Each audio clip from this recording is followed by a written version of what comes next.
Welcome to another video on X-ray crystallography.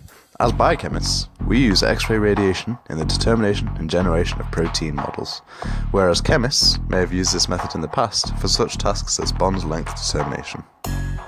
Because of the collaborative efforts of scientists across the world, the protein databank we see today has been formed. First established back in 1971, this includes protein data on tens and thousands of proteins. However, when looking at these data about proteins, we, as biochemists, need to consider the different aspects of these models and what they mean in relation to protein characteristics. Resolution is the first and most important feature to look for. Think of two dots and your ability to distinguish between them. At a low resolution, these dots may blur together and the ability to distinguish between them is lost. At higher resolutions, the separate dots become clearer. Resolution in electron density nets is the size of the net and the ability to distinguish features along this amino acid sequence, such as phenyl side groups or even arginine side chains. So, for example, we can clearly identify the different amino acid residues and even the individual atoms on a 1.25 angstrom resolution electron density map, whereas for a 3.5 angstrom electron density map, we may only see the direction that the amino acid side chain takes and the general shape of the protein, which is why models fit to a 1.25 angstrom map are more reliable. Residues have less wiggle room and less other possible conformations. Due to the aqueous nature of proteins, and that's in which we use for crystallization, proteins can adopt many different conformations within the protein crystal lattice, producing a phenomenon known as crystal static disorder. Mobile water-soluble elements, such as surface loops and protein termini, are often not modelled due to their high disorder between proteins within the crystal. Models that do model these flexible regions tend to describe their fluidity in terms of occupancy.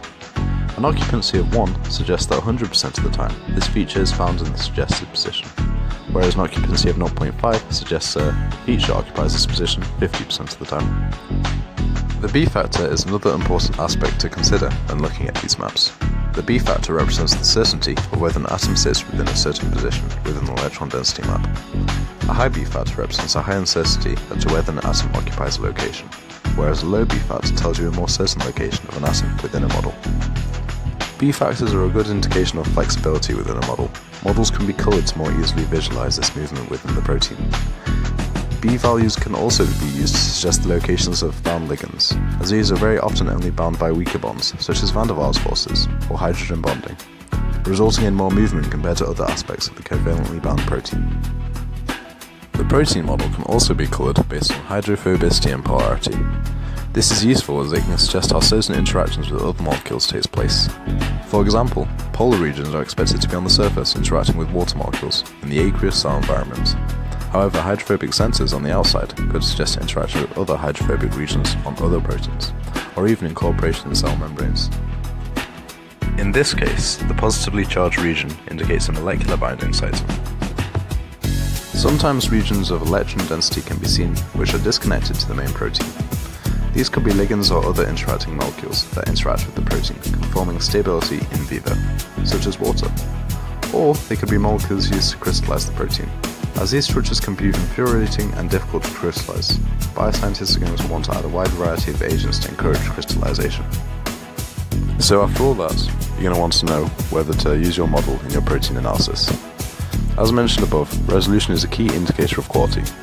B factor can also indicate the quality of a model. In addition to these, you're also going to want to know a bit about the protein you're studying beforehand, and the crystallization technique used. The crystallization technique can point out any other molecules incorporated in the lattice to aid crystallization. Also, some proteins have to be modified for crystallization, e.g. truncated to fit together, or remove disordered regions. Also, membrane proteins are highly flexible proteins, and tend to be less suitable for study by crystallization. Domains can be pushed together, and the protein can adopt conformations not naturally seen. In this case, other protein analytical techniques may prove more fruitful. An example of a bad model could be Frankensteinase. Although appearing to be a valid model obtained legitimately, there are many errors with this structure, such as the mesyl ion binding environment. To quote Professor Elson, the mesyl ion was bound to primary chain atoms, something which doesn't happen. This model was proven false afterwards, proving that we should look at the characteristics of these models and assess them before usage. Here are some handy resources to use if you want to learn more about this topic. Thanks for watching!